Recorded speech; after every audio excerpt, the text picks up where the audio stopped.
Grant Morrison gave us the best-selling Batman book of all time, The X-Men, like the new Marvel era, probably the most definitive reimagining of Superman. He means a lot to pop culture, and I think he represents a fearlessness and pure creativity. If you're gonna talk to Grant Morrison, it's kind of incredible to have him interviewed by Gerard Way, who he writes about in his book, Meeting, and like those guys inspiring each other. It's really cool.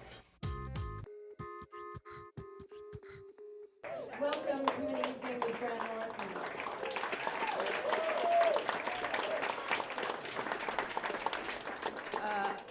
I will be over here owling during the interview, which will be done by someone with a much better grip on Grant Morrison than myself, which sounds dirty. But let me start first and foremost by thanking all of you for coming out tonight. Let's thank Meltdown Comics for this great venue. Nerd Melt and Nerdist for providing the space, and also there are limited edition posters in the back by artist Dave Clock for this event. They're $10. You can pick those up as well.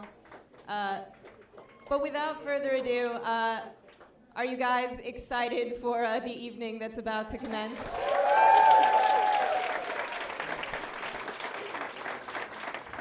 All right, right now I am going to bring out a guy who probably doesn't need an introduction, but he's going to get one anyway. You may know him from the band My Chemical Romance, or perhaps as the Eisner Award-winning creator of Umbrella Academy. Please give a warm welcome to Mr. Gerard Way.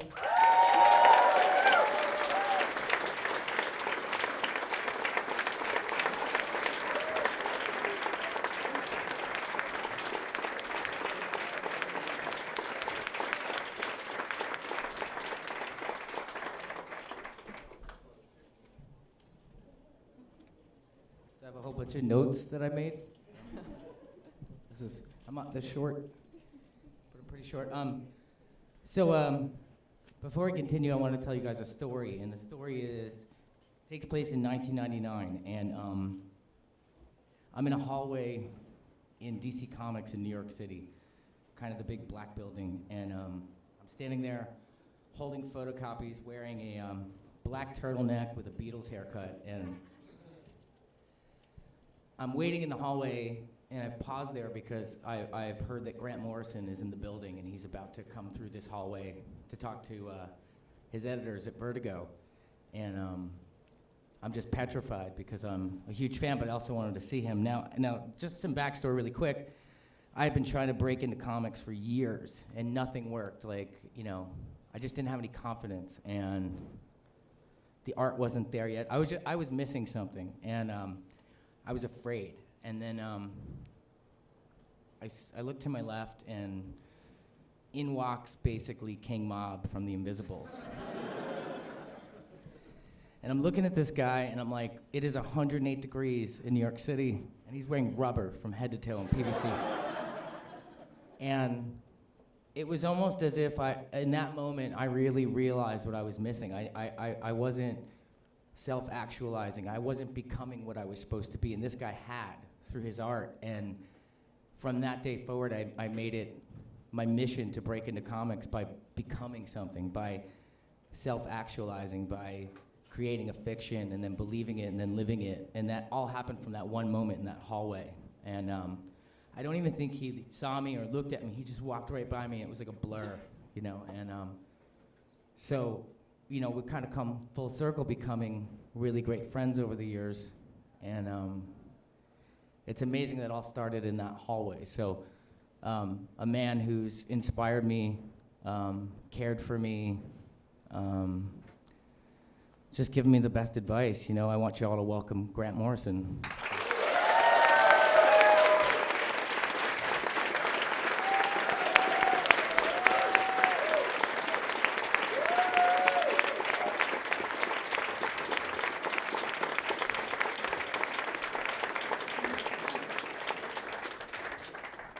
I totally noticed him with the sexy Beatle haircut and the tattoo.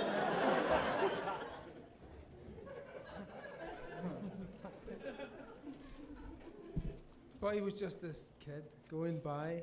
Yeah, I was. I think I might have been holding photocopies and coffee, and just coffee boy, worker bee. You call me worker beetle? Is that what you said? Worker beetle. But I mean, to me, I mean that's in a lot of ways, you know, the first part of Super Gods is really this dissection of Sorry, this. I noticed everybody. Hi, just kind of. You know that well. You only stare in one direction, but hello to everyone. Yeah, hi. I was actually very rude. I'm sorry. No, he's never rude. He's the most polite pop star on earth.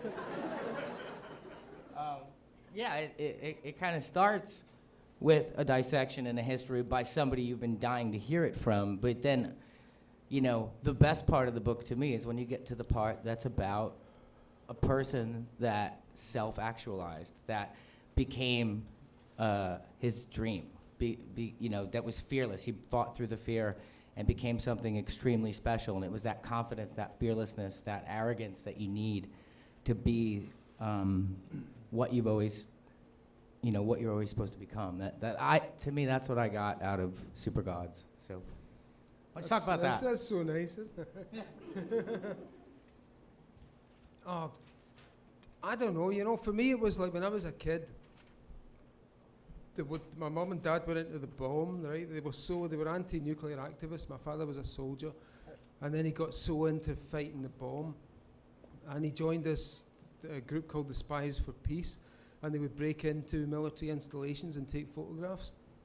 So I was kind of raised in this very paranoid atmosphere. It was like The Prisoner, you know, James Bond, 1960s kind of shit. And the bomb was the scariest thing in the world. Even my mum and dad were scared. My dad was a big tough guy. So when I discovered Superman comics and superhero comics in general, these were characters that could actually survive the bomb. And as an idea, they liberated me. You know, as a kid, you're scared of things. You're scared of the bomb, and suddenly here's a man who can take on the bomb. And he doesn't have to be real, because in the mind, these things are real. You know, and we were kind of talking about that earlier. So it was a magical thing for me, and the horrible paradox and the thing that comics always taught you. Because remember, Superman would always stand there. No matter what happened, he would stand and finally go, ironic. You know? And it's ironic because the same people who brought the nuclear missiles into Scotland were the military service personnel who worked on the Clyde and who's, you know, manned the huge US naval bases there. These are the same guys who brought the comics in. So they brought the bomb and Superman and forever fucked my mind. You know? So I don't know if that's only the start of the answer to this question, but just keep spinning it. Oh, man. Well, we had met up earlier, too. We've been talking about this for quite a while, so we've been going through stuff. So, you know, the beginning of the book, an amazing history of comics, dissecting every really big moment down to, like, just the first issue of Action Comics. And I had never even looked at it that way, of Superman, everybody in America being so angry at progress and technology that's why he's actually just destroying. And you had Charlie Chaplin doing the whole modern times stuff and the cogwheels, and that kind of industrialization was taking jobs away from real human people, and Superman was the response to that whole thing. You know, the guy's smashing a car, and like I said in the book, any other portrayal of that car would have been the Ford automated lines, this beautiful white walled trim, you know. It'd have been held up as a spectacle of America's triumphant industrialization. But for Superman, it was just another victim. And the first cover of Superman is smashing it off a rock. It's the most primitive thing, you know. I said it's like a cave painting discovered in the future, 3,000 years from now, and they dig this thing up, and Superman's banging a car off a rock. So he was Chaplin's little man. He was the hero of the Depression at that time, and that's what excited me about that cover, was to see it not in the historical context or as nostalgia, but as an actual living response to things that were going on at the time. And it's why it made Superman powerful. All right, so today you were on MSNBC, right? Did anybody get to see that? He was on fucking live TV. Like NBC. So I had to do my Ewan McGregor voice when I'm a bit more... That's exactly what he was doing. You can all understand me in any part of America, basically, when I talk like this. So... but actually, I talk like this, right? Yeah. Well, I see, maybe it's because me and Mikey are both half Scottish, but I've never had any problem understanding Grant, but I've heard people say, wow, how do you fucking understand him? And I'm like, it's just so incomprehensible. I'm talking the Queen's English. Yeah. Her Majesty Elizabeth II, in whose wonderful reign we have all. So I'm sitting there, I'm in my chair, I'm alone in the living room, and I'm taking my notes, and I'm waiting for it to come on, and I'm like, holy fuck, is anybody gonna understand him? Like, what's gonna happen? And I was like, who is this guy? What the hell's that man talking about? I can't understand a word he's saying. Is that English? So, not only was it understandable in English, but you know, some amazing question, or just for all of us, really popped in my head that day as being fans or creators and artists and creative people that make comics and make movies and make all sorts of things. So, you know, when he was saying that we look to these superheroes to get our moral code and our integrity and our courage, we actually use them as a basis. And then it made me think, well, if that's the case, and it actually is, like pop culture is actually the new mythology. So if that's the case, like what a crazy power that any of us wield. I had described it to him as it's almost like you're doing an ongoing series of the Bible that people are like getting this moral code from, and you know, it's so. Yeah, I mean, you know, we were saying this. Like a big part of the book is about the story we're telling ourselves right now, which is a really dark story. You know, it's kind of the Western world is telling itself a story of extinction, that we fucked up, we're really guilty, we got it all wrong, we're never going to figure this one out, the rainforest's dying, we're consuming resources, it's coming, the apocalypse is coming, the ice caps are melting, it's getting worse, oh my God, it's getting worse, the kids are revolting, everything's going crazy, there's pedophiles around every corner, oh Jesus Christ. This is the news as reported by people doing lots of coke, lots of Red Bull, you know, lots of coffee. But it's the story that people have been told, and it's a story of doom. So my idea was that, you know, right around when Gerard came out with the Black Parade video, which I hope everyone's seen, and was a really beautiful moment in pop history. What I thought he did at that time was he encapsulated, we had those poor cutter kids, right? You know, those really smart, you know, it's sensitive children who started to cut themselves. At exactly the same time, young boys and girls were dying in Afghanistan and Iran. And what the band did was fuse those two images together of the emo and the soldier.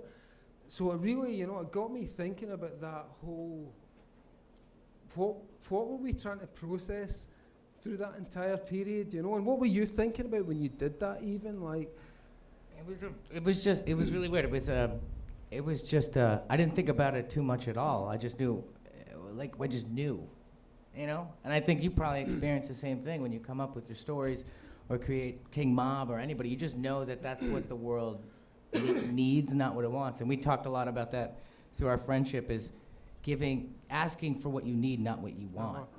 But also, you know, so you sell this story to children, basically, you know, and us as adults, and I'm sure there's some younger kids here, I hope so.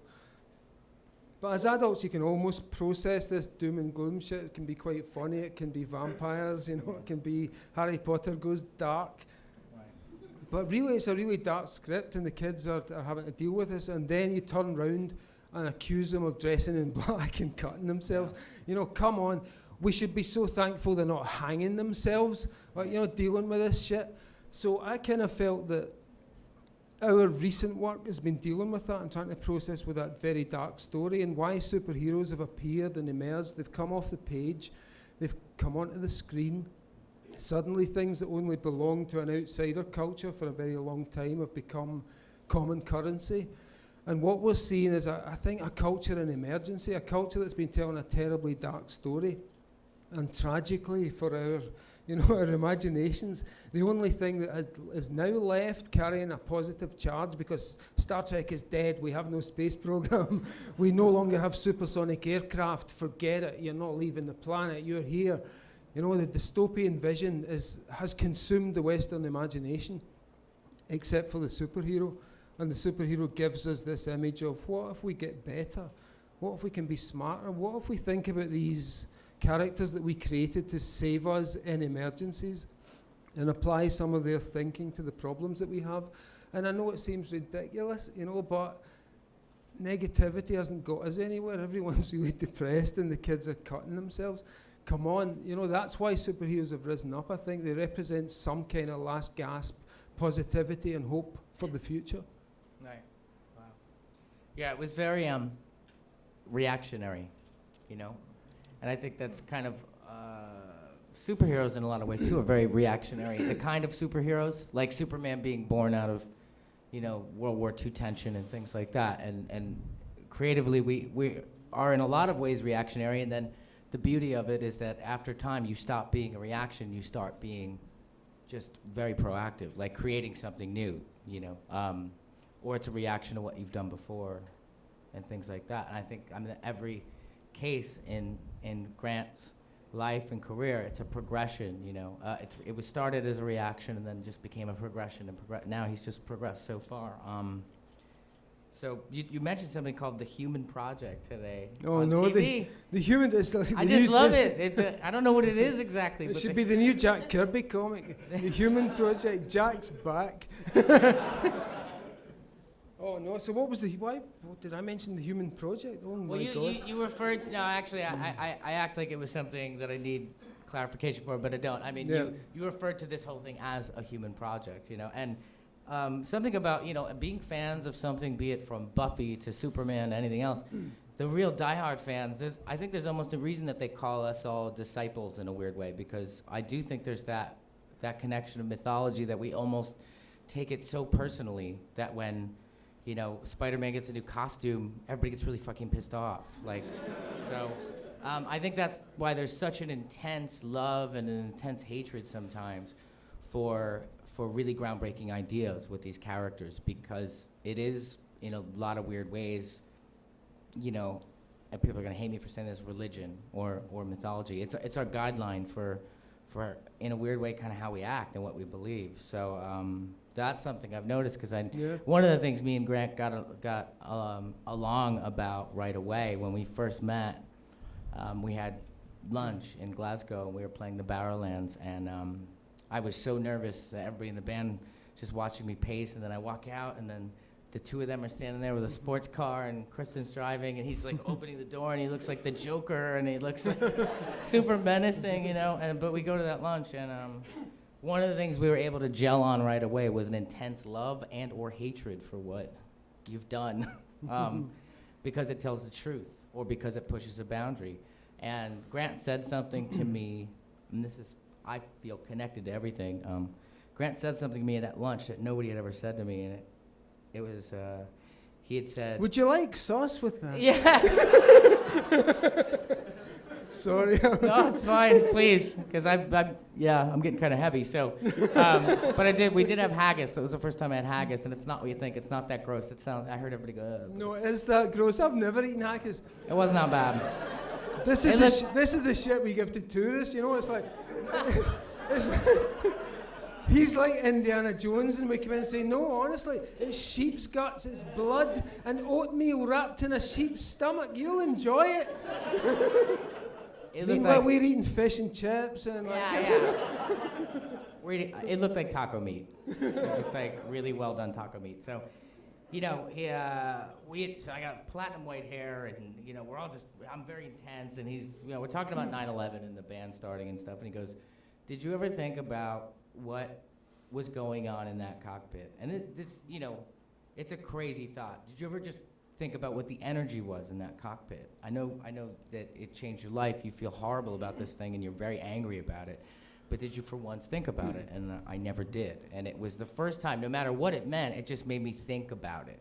And the fact that he made me think about that which was an extremely ballsy thing to say to anybody, I think. But I thought about it, and it was the very first time that I started to feel better about it, and I don't know why. And that's, I think, why we're so close. Our relationship started with such an intense question that maybe somebody that was a hyper-violent person would have been offended by. But our relationship started with him just asking me a really, really hard question, and me just thinking for once about it. And I think then I started to get happy in a weird way, in a good way. Like I started to let go of things. That's nice. So I have so many notes. No, I mean, it was a very horrible, intense situation at a very pivotal moment in human history, I think. And, it was, yeah. Mm. It was. It changed everybody, but I never thought about it that way, you know. Let's see. Look at all these notes. So never mind the notes. let's talk about drugs, because Let's talk about drugs. drugs. Come on. Let's just do it. Let's just get into it. You know, there's a You talk about drugs first. me. Oh man, you got me. Well, there's a myth about Grant that he's like, even though I've referred to him this way lovingly at times, maybe in the past, that he's like Tim Leary or something. That he's like this. He's like he's high right now. You know, like he's just he. I can see all your skeletons. Many of you will live forever.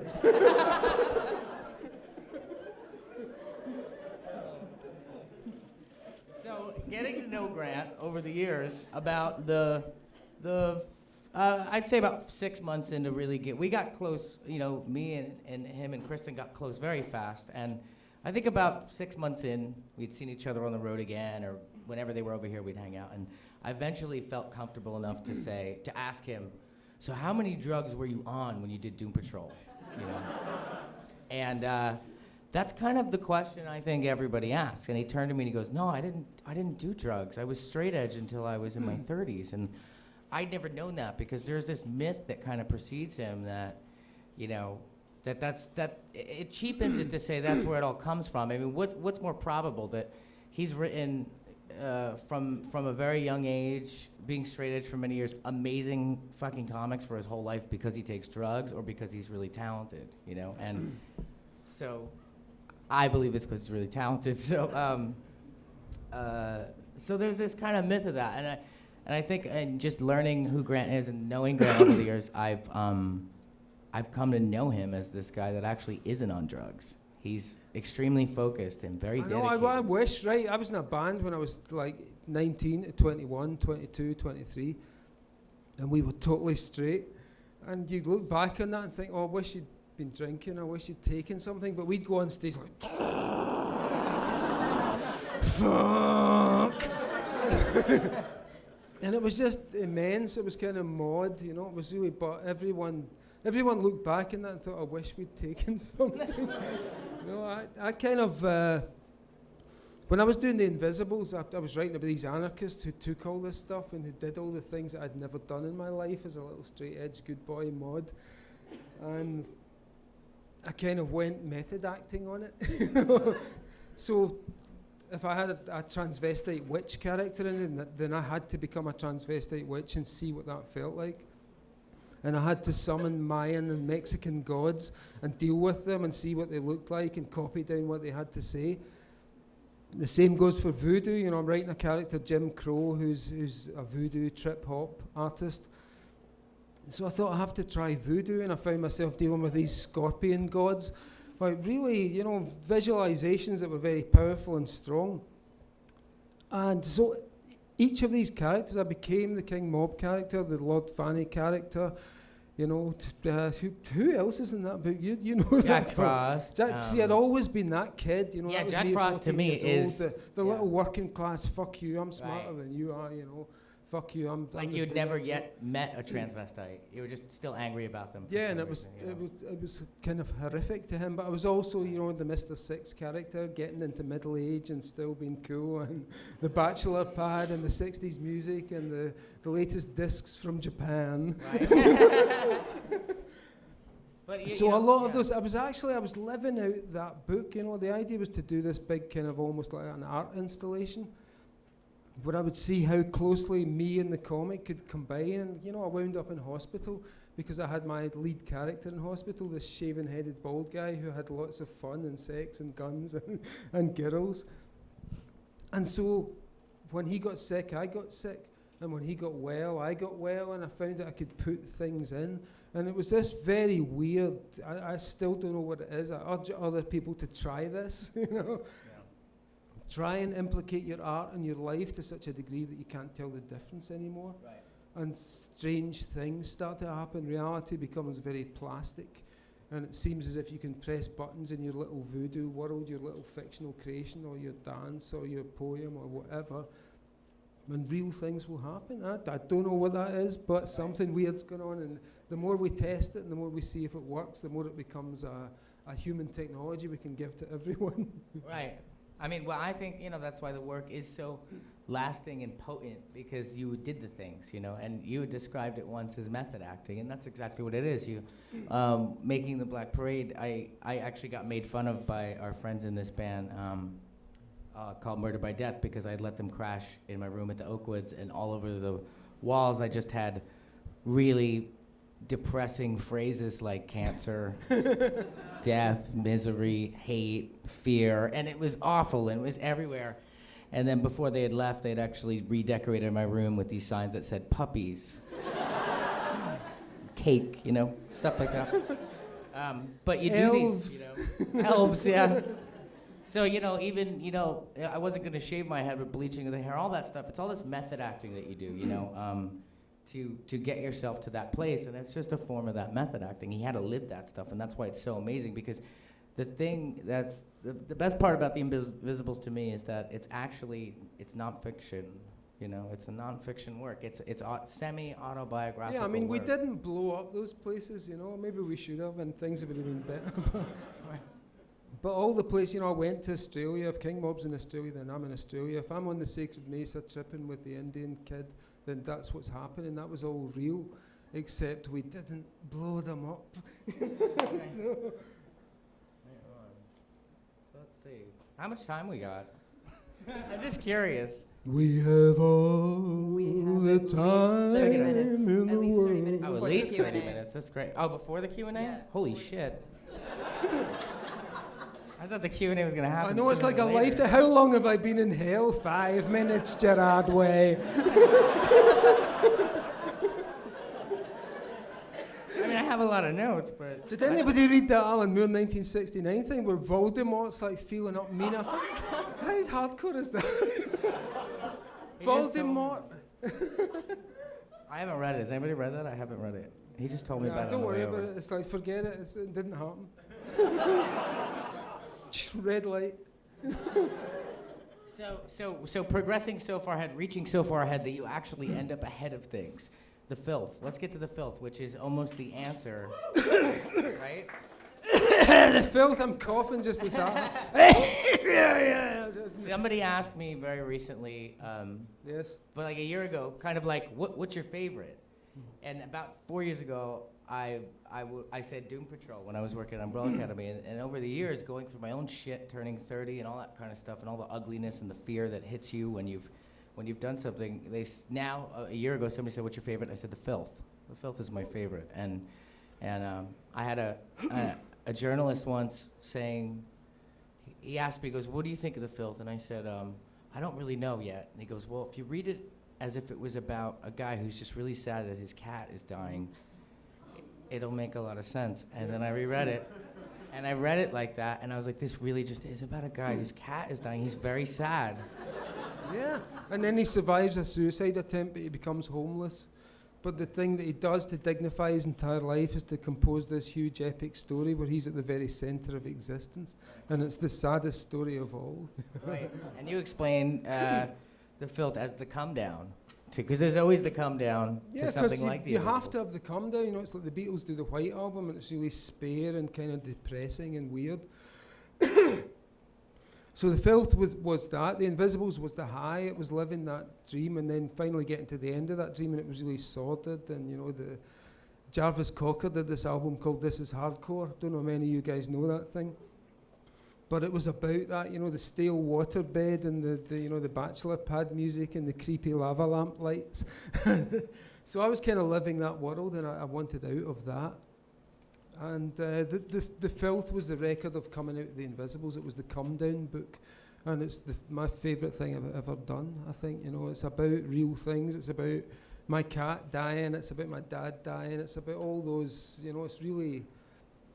it's kind of real, and it's about my feelings about the internet and how it exposed us all to all kinds of things we wish we'd never seen, and all that. It was my response to 21st century, and I kind of love it. I think it's really pretty sexy.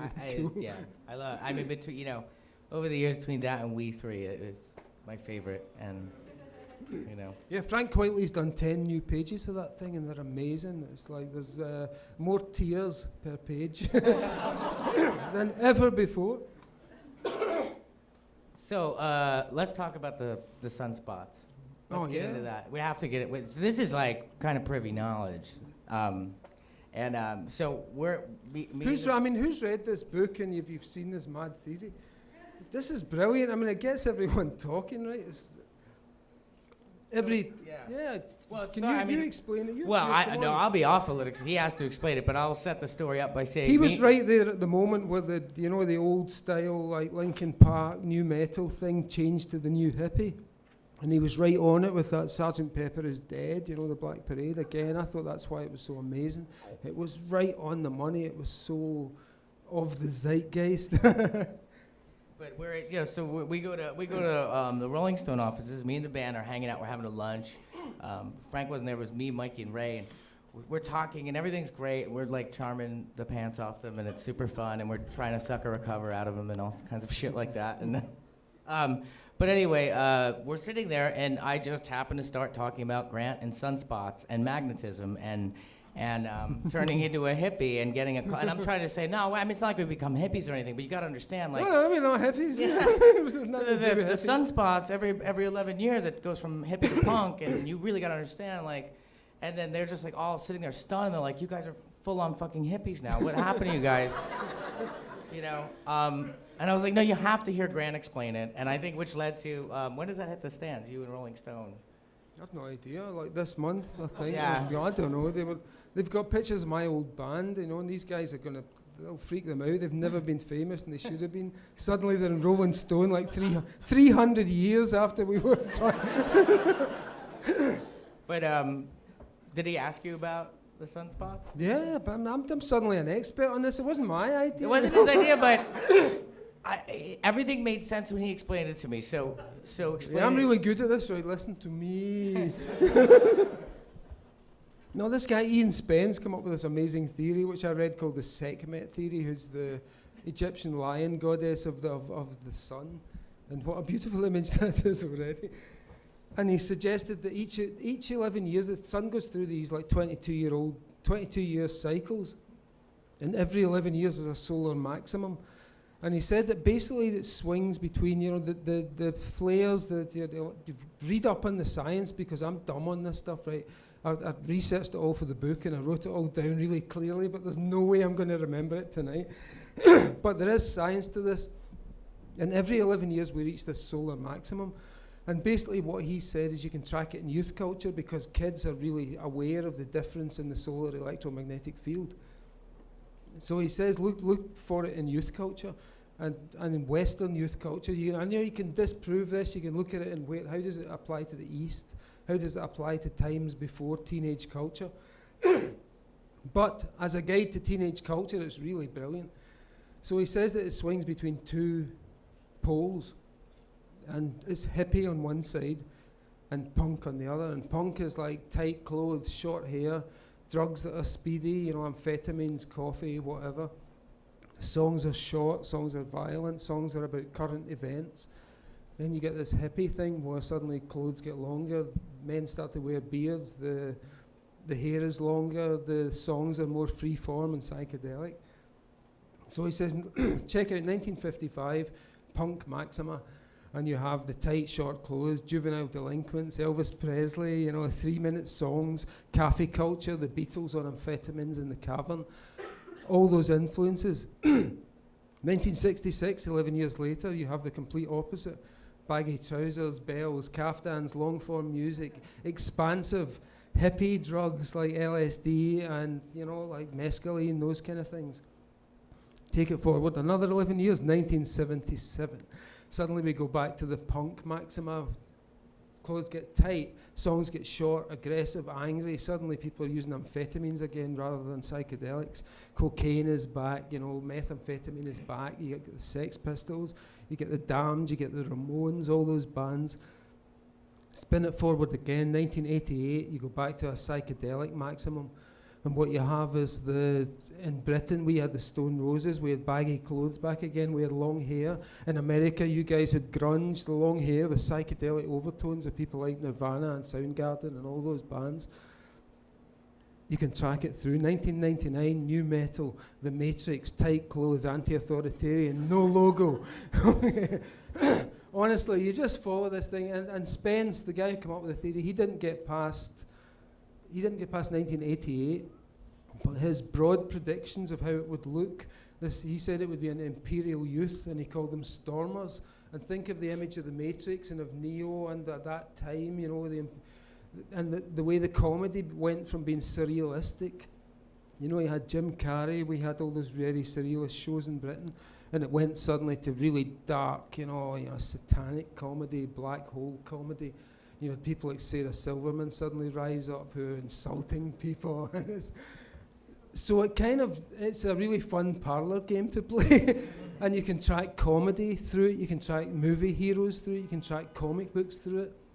And there may well be something into it. I mean, I've actually profited quite quite well from it by realizing it's a cycle, and that you can kind of bring out characters who suit the cycle at any given time. But it's kind of interesting, though, because I think you internally feel it, whether you know it or not. Like, I think that, I think you might sell yourself short, because I think you would want to do that anyway. You're always ahead of it in that way, and you would feel it deep down in your core that's what you'd be wanting to do anyway. It's just in your, it just sprouts out of all of us. That's why we respond to it. That's why you create it, and yeah, but we all grow up in this world of fashion and pop, and I was really very aware of that, and I grew up with David Bowie, and with punk, and with those things that talked about changing identities and selling pretend versions of your life. Right.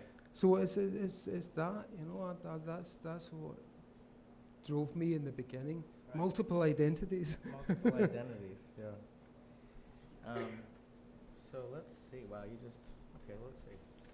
Do you mind if I hop in with a follow-up really please. quick? Yeah, please. Just because you were talking about the cycles, one of the things that I found really fascinating in the last third of the book, you talk about Image Comics and the birth of Image Comics and those guys being like the Ramones, which kind of ties back into the music thing. And I was wondering if you could elaborate on that, because I think now, in retrospect, sometimes specifically some of those creators, we get a little giggly, people lack ankles, but like you had this really amazing defense but do you of think that. Jack Kirby, people lack fingernails, but it doesn't make Jack any less of a great artist. So no, I mean, huge conversation about this today, about Image and how much we love it, and we love that era for all the reasons I'm sure he'll probably. And at the time we were coming out of, the British invasion had happened, and there was that big influence of the alternative culture and literary comics. Alan Moore was doing the beautiful poetry, and Neil Gaiman, Peter Milligan, and the American response was just fuck you. It's like, you think you're bringing this faggy eyeliner art school bullshit to America. And it was brilliant, because it was so. I remember at the time thinking it was like European dance music, and basically they were just ripping out anything that wasn't cool. Chorus, nah, we don't need it. Verse, who needs it? Nah, anatomy, we don't. Yeah, guitar solo, anatomy, who cares? Backgrounds, who cares? Research, who cares? New superhero, every page. And like a million muscles on the forearm. Like, it's like H.P. Lovecraft, but but kids would look at that and think, well, I can't do that. That's the way. Well, which is exactly the thing we talked about. It was pure American gabba. That's what I said in the book. Like the Ramones. But it was also coming out of the same Generation X, you know, River's Edge, America, where all those kids were just like, you know, suburban kids were like, what have you got? You know, no future. No future. No, it came out of no future. A lot of these things, the genesis of them is out of having no future. And I think, you know, the reason we love comics and we love Grant, I think everybody in this room at one point in their life felt like they had no fucking future. And I think that's the genesis of anything great, is you have no future and then you fight against it. It's like you fight against the universe and say, well, I think you're full of shit. I'm gonna fight until I'm dead, and I have a future. And then the future relentlessly offers you all these Batman fucking style puzzles and challenges. Now figure this one out. But yeah, I mean, then, you know, you have amazing draftsmen actually born out of that image era, like the guys like Jim Lee, who were just like at the top of their game. But it was the Ramones. There was no art school training going on at all. There was nothing from these guys were self-taught. And it was really expressionistic. It was very much from the head rather than from any kind of training and it was supplanted immediately by the Alex Ross, Brian Hitch photographic style, which was the complete opposite of that. Right. Yeah, it almost just got lifted out of the throne right away. And then all those image heroes became the bad guys in the comics, you know, all those muscle men who just killed instantly or snapped your spine over their knee if you dropped litter. You know, those guys became the bad guys in the comics after 1995, you'll notice. So let's talk about having no future. Let's talk about that. Yeah, let's talk about having no future. Let's talk about just that place where Let's talk about all our skeletons.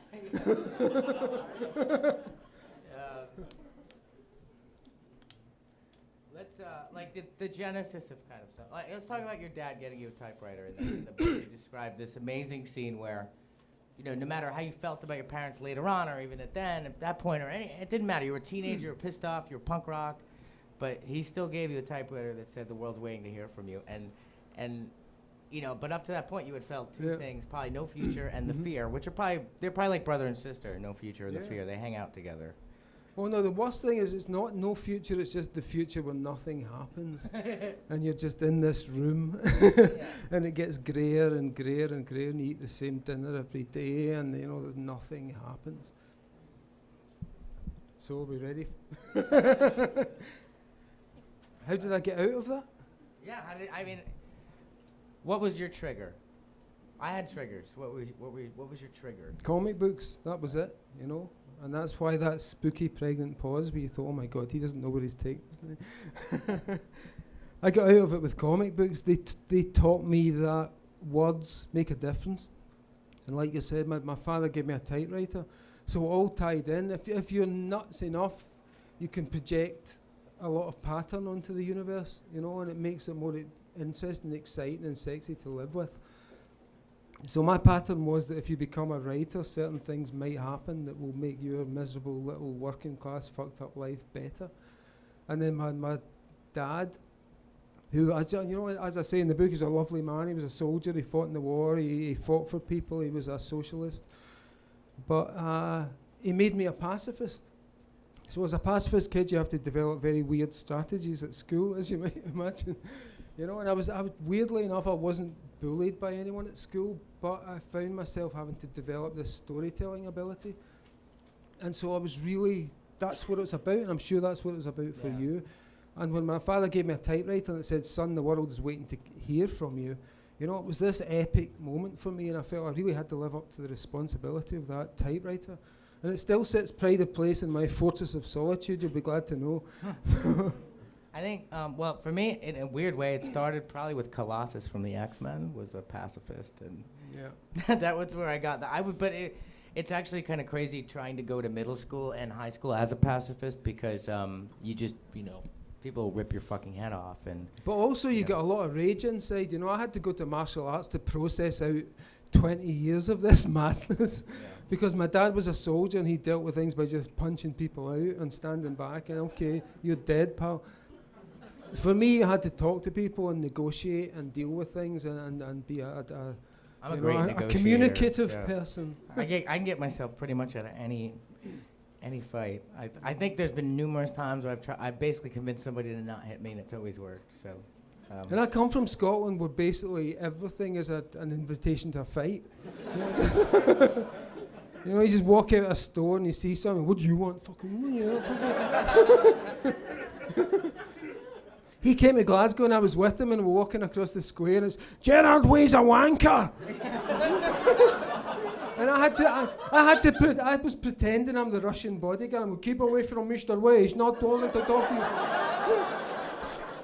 And these kids are surrounding. Aye, fuck you. You're fucking useless, and your brother's useless as well. They were at the show. The same kids. They were there.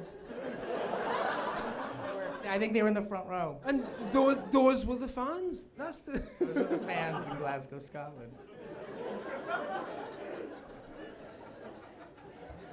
Everything's aggressive.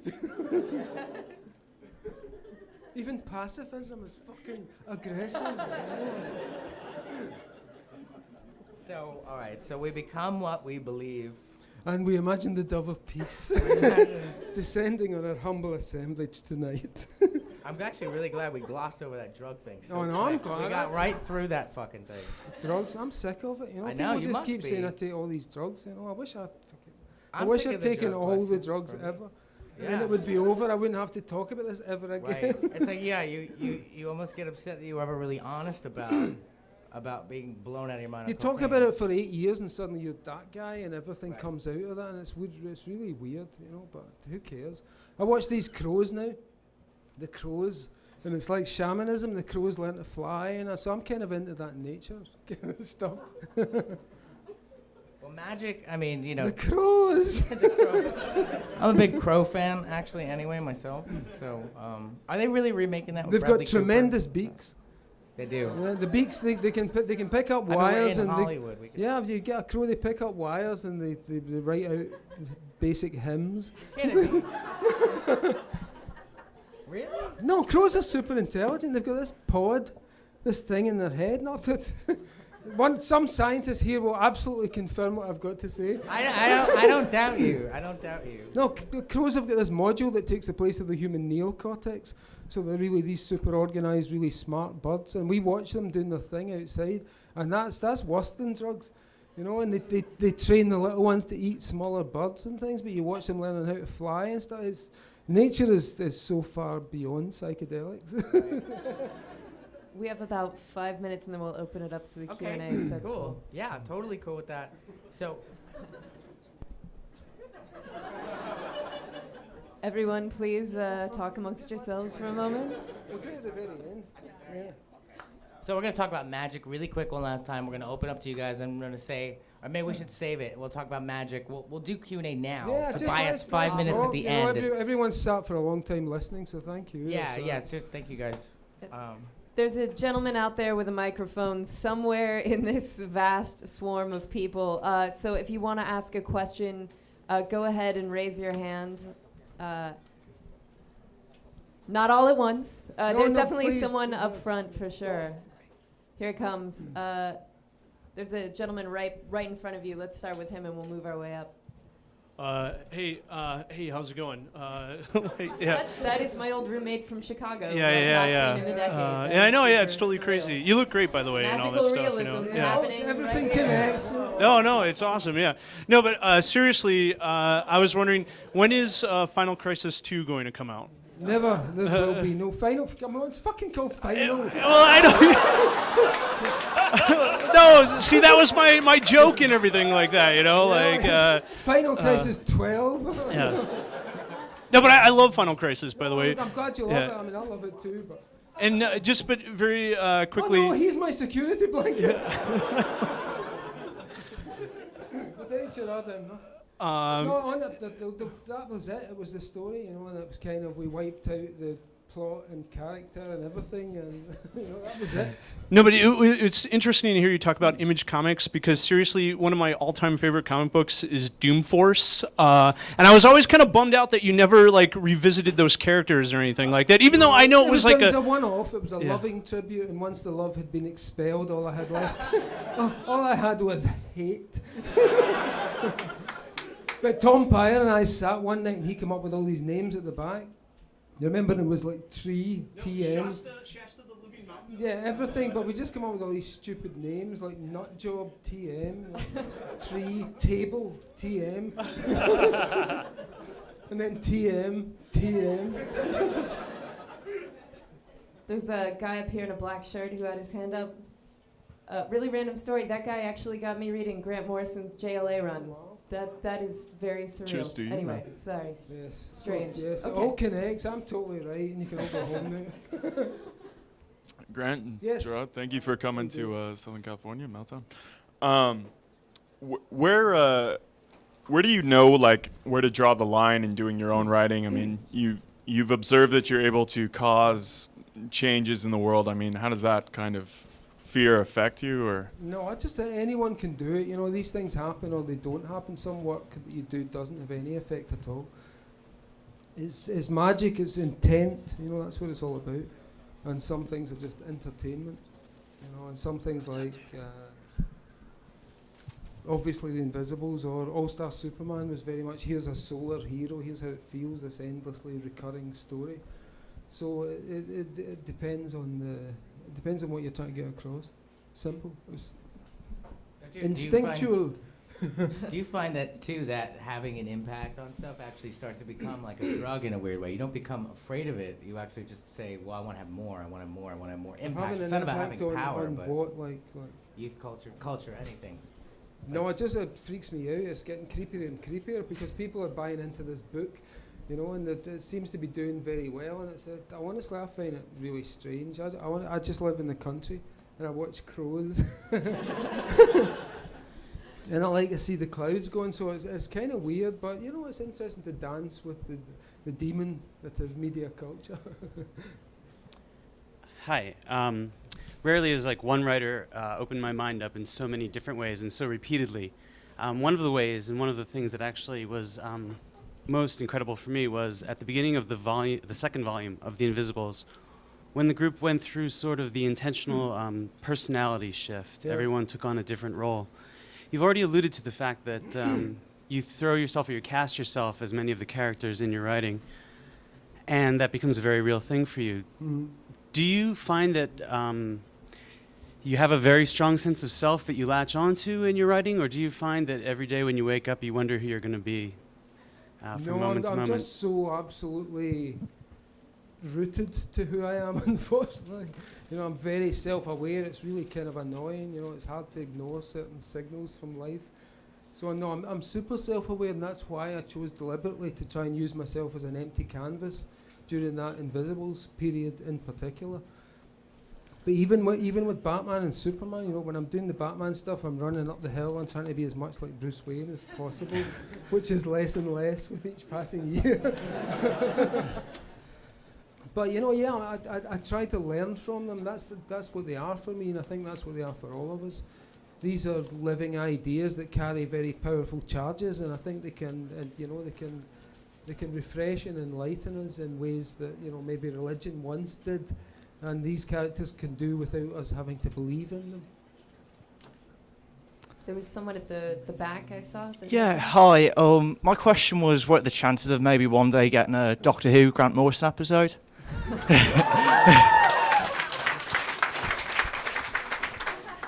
Everyone knows I'd love to do that. You know, I've loved that show since I was a little kid. I still do. I love Matt Smith. I think he's the ultimate Doctor Who. And you know what I love is the way he plays the old man, which is the best parts of it, where he does that kissing and touching her. It's like an old guy, which I think is really clever. I don't know. I mean, you guys will be first to know if anything ever happens about that, but no idea. Matt Smith is in LA right now. We should just And film it ourselves. I have a camera. Let's make a. He's got a camera. I got a TARDIS. I really love your like original Vertigo type stuff. Are you still gonna be doing War Cop in the last volume of Sea Guy? Yeah, Sea Guy's like the first issue's written. The rest of it's kind of blocked out. The War Cop thing just didn't work. It was a bunch of great ideas, but it didn't. I couldn't make it come to life. It seemed too sci-fi. It wasn't grounded in the way that I like things to be. So it's never quite worked out yet. although there was a whole bunch of notions attached to that name over a long period of time. But Sea Guy's well on the way. Sea Guy's really, really nice. Sea Guy's one of my favourite things I've ever done, so it'll be nice to finish it. Go ahead and stick your hand way up there so the gentleman with the mic can find you. Great, perfect. All right, this is kind of a question for the both of you. Mr. Way, you said that at Mr. Way. Say, Mr. Way, you said something you're gonna regret. Only kidding, go on, sorry. No, just that Mr. Morrison used to be so unreachable and untouchable. But I was just wondering, like, what closed the gap, like how you two connected? What were you? Where? Where I? Were he? I don't. There was just a mutual, I think, admiration for each other's work. You know, he didn't even yet know about the hallway incident. I just spoke about him in a Spin interview, and then I came to find out that he was a fan of Parade, and we just met up. And we honestly, we really got on. You know, some people you just get on with, and you end up hanging around with, and you know, I really got on with Mikey and the other members of the band, and we became really good friends. Yeah. It's very simple. it was very quickly Meeting of the minds, and we were into stuff that we could talk about, which was good. Yeah, like it turned into a family. You know, that's been the most amazing thing I think about what's happened to the band, and with Grant and Kristen, and like all of us just kind of became this really cool, like hippie family. I don't know. And I'm Uncle Fester now. It fucking had to happen in the end. You know? So I don't know. Were you unreachable though? Was that the thing about him? Yeah, I really try to be unreachable. I have no email. I never look at email. I don't have a phone. And my wife, Kristen, does all this really heavy work on the communications network. And I do not. So no. I believe there was a gentleman in an Ed Brubaker-esque hat who had a question. Oh. That's all I could see was the Brubaker-esque hat. Hi. Okay.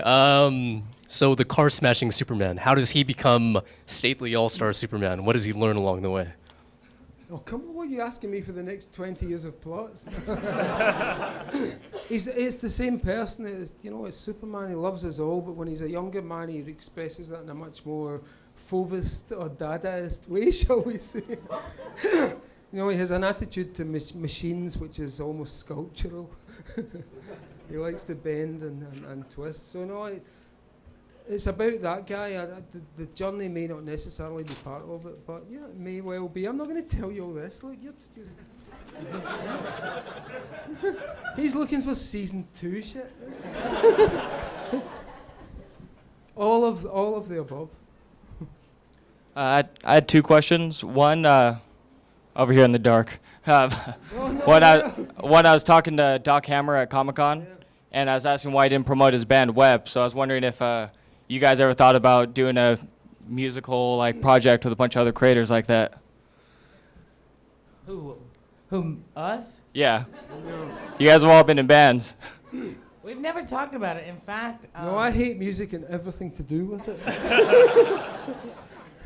it's really crazy. I guess because we've been friends now, it seems like, I think, 5 years, but we've had so much else to talk about that we actually don't. The only time we talk about music is we talk about bands that we both love, like Pulp or Stone Roses and bands like that. We've actually never talked about it. In fact, I learned before the book, but only probably a year before the book came out, that he had bands and stuff. I just never even knew that about him because I guess it's something we never talked about. And the other night was the first time I ever heard him play guitar and sing, and it was the fucking coolest thing ever. And I know I'm building it up now, but that was he bought me a guitar just because of this thing, and now I feel as if I have to do something. Yeah, I literally, so we should keep going to questions, but I bought him a guitar because I was so moved by what he did that night, and my daughter loved it. So you guys gotta check it out, but we gotta. Yeah, let's take a couple more questions. Actually, a good follow-up on this is... He needs no microphone. Here you go. Long-time listener, first-time caller. Hi. Talk to us a little bit about how your musical influences play into how you structure your scenes, sometimes how you structure your comics. Because I know you're very conscious of rhythm, you're very conscious of melody as you manage to transcribe that from the musical field to paper. Yeah, I've always thought of comics as music on paper, and you can kind of structure stories like songs. And it's the idea of always ending on the same chord or the same key. So you find an image that you can repeat through the whole issue. Particularly recently in the Batman and Robin thing with Kathy Kane, the entire story was actually written as a song. So you have a verse, and then you have a chorus, then you have a middle eight, which is done in the style of Alberto Breccia, the Argentinian artist. Then you go back to the chorus, and then there's a final verse, and the story's over. So all of these things, yes, it's always been in my head. I listen to music when I'm writing. I'm feeling the beat when I'm writing those stories, and the voices are going along to the beat. The voices are kind of rapping along. Yes, gentleman back there. Oh, it's sweating now. It's like the Beatles in the cavern. It's like yeah. Hey, Grant, this is a very fanboy question, but one of my favorite characters you ever created was Zorn for New Zorn, X-Men. lovely Zorn. And he turned out to be such a he but that's what I'm curious about. Never trust gurus. That's all I'm telling you with that one, man. Well, don't trust any of this crap. You taught me that at a very young age because it broke my heart because he was such a good person at his core and he had such a good soul. And but that was Magneto's true self, was that good person, and I kind of thought it was very faithful to the character because he was suppressing all that in his attempts to take over the planet. And so Zorn was his inner genius, his good guy, and his philosophical self reduced to an essence. So that was planned from the beginning to be Magneto. Yeah, it was Magneto because I based it on that old Neil Adams story, which I thought was the greatest ever reveal in X-Men, where they're in the Savage Land and they meet this white-haired guy and they don't know who he is, but the very last page of the issue he's picking up Magneto's helmet and he says, "Clothes do make the man." And it's just perfect. So I wanted to do something that rivaled that and have him taken off the mask this time to reveal the same white hair, the same Magneto. I was a very heartbroken teenager when that happened. So. I love that character. I can see your heart is now mended. I think all we've is got- well. Oh, sorry. I think we have time for one more. The gentleman up there. No pressure. Hey. No pressure. Hey. Final question. Well, this question actually inspired by what you were saying early in the talk of superheroes being like the one beacon of hope in this really nihilistic time. And then kind of playing that with the tagline for Final Crisis of the Day Evil Won. Yeah. Was that like an attempt to kind of rid superhero comics of the the constant trend towards darker and darker stories? Like, okay, let's just have evil win for once, and now we can have that out of the way. Was that the intention there? I wasn't trying to, blow the horn for anything, but I did want to suggest that maybe there was a way of, our duty was to tell better stories and to inspire people, because honestly, what we got left? Superhero comics? Superhero movies, that's pathetic. Why are there no national myths? Why is there nothing as big as that? We're reduced to picking up these 4-colour things, these flat, two-dimensional, ridiculous images in order to give ourselves hope. It's beautiful, but I wasn't trying to force anyone into any kind of engagement with that other than what I wanted to do. I don't know about other comics. They've got their own agendas. They've got things to say. And it's that was my thing about that. We got to tell better stories. We got to start cheering kids up. We got to say it's possible, and allow them to do these things. The same way the Flash told me it was possible to move at the speed of light and run across the waves, which I can now do.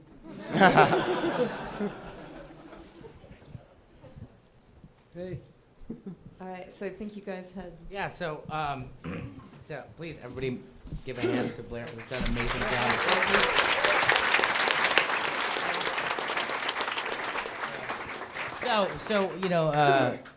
So magic. So Grant comes over the other night. We're all hanging out, and then we start talking about the Invisibles because it happens sometimes, And I started to ask him about the scene where he summons John Lennon, and we just started talking about it. And he was like, for the first time he said, "Well, he gave me a song too," and it was the first time I had realized I had never heard Grant ever play guitar or sing or anything. I never heard it, like, over the year, all these years of being friends.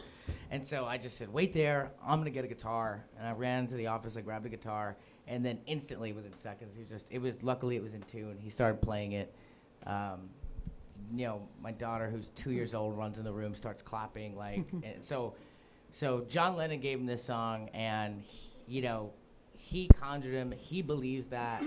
I saw a 2-year-old react to it. I believed it. I believe anything anybody believes, and I think you should hear the song. So no, really. I thought, what can we do tonight that's really stupid, and that I haven't done before? As Gerard said, this was before I did The Invisibles. I decided to treat John Lennon as a god, and I did ceremonial magic because I thought I'll test these techniques. I've seen that they can conjure things that look like images of demons or gods. What if I do someone that I know for sure is not a god? It's just something I made up. So I surrounded myself with Beatles albums, like a magic circle. I wore my paisley shirt and I had my Beatle boots on and the Rickenbacker guitar. And I played Tomorrow Never Knows on a loop. And I conjured John Lennon the way that you would conjure a medieval demon or god. And basically what I did was take everything out of the room that wasn't Lennon, and suddenly this visualization of a gigantic chiming head of John Lennon, as it appears in the first Invisibles book, was right there in my room. Everything in the room contributed to the idea of Lennon himself was present. And he gave me this song, and I played it to him the other night. So, so I thought, wouldn't it be the most ridiculous thing to end on this song? And so honestly, if I fuck up, just please be nice to me. Yeah. So and my voice is not what it was when I was 21, but I'm going to do this because this was John Lennon shit. As it happened, recorded. My band did a version of it, but this is the actual song that I got that night, and it's kind of funny. Look, Gerard Way's getting my guitar. It's like.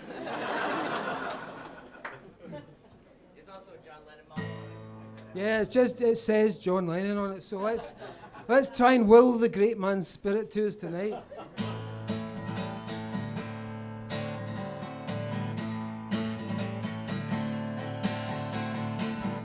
Keep taking the pills. Keep reading the books.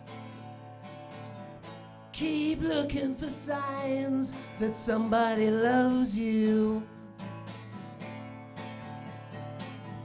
Keep walking the dog. Keep taking the drug. Keep looking for signs that somebody loves you. 1 and 1 makes 2 if you really want it to. Talking about love. I'm talking about love.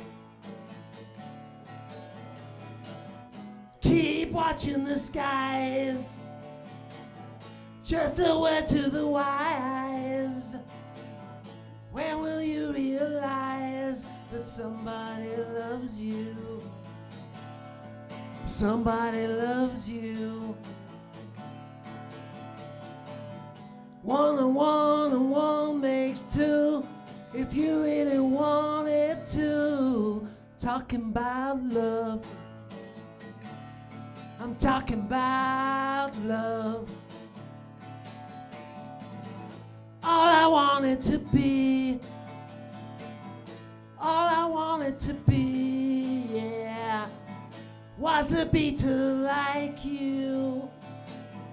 John Lennon like you. John Lennon like, John Lennon like, John Lennon like, John Lennon like you. John Lennon like you. Oh, John Lennon like you.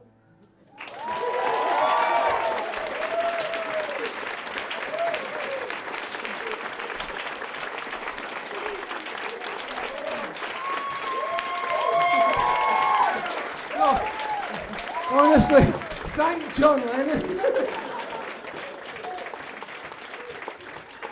Guys, give it up for Grant Morrison. Gerard Way. Thank you to Meltdown Comics, to Nerd Melt, to Dave Klock, who's got the posters in the back. They're going to be doing a signing up front. And thank you guys so much for coming out tonight. Once again, a round of applause for these guys.